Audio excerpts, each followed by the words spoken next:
Азыркы мезгилде аялдардын көп турмушка чыкпай атканы, эркектердин ушундай бир турмуш кура албай аткандагысынын себеби бул эмнекен? Биздин критерийлердин чоңоюп кеткендегиси. Критерий кандай десе, жана мен башында бекер айткан жокмун, сабакта башында да айтып аткам, да азыр түшүнүп аласыздар. Биздин каалоолорубуз асман. Айдаганын 5 эчки, ышкырыгың таш жарат.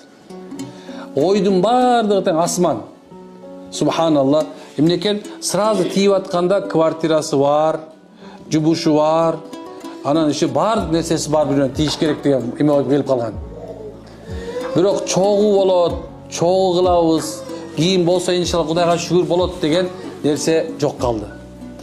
Эркектердин оюнда болсо бүт аялдар бар бузулган да. Бир дагы соо аял жок. Буну мен гарантия менен айтам. Любой эркектер эмне үйлөнбөй жүрөсүз десем, кыз жок дейт да. Болбосо жана 30 кыз тизип койсоң делечи, автоматически телефонун ачып туруп элечи, Инстаграмы бар бекен дейт да. Кыргызда сөз бар да, кызга бергис жубан бар дейт. Бул сөз аябай философиясы кенен сөз, абдан чоң сөз, субханалла. Кээ бирлерибиз акылыбыз жетпей кетет, ушугачы. Аялдар муктаждыкты азыраак ойлогула, эркектер субхан пикириңерди оңдогула. Болду. Баары үйлөнүп баары кетип кетет. Бүт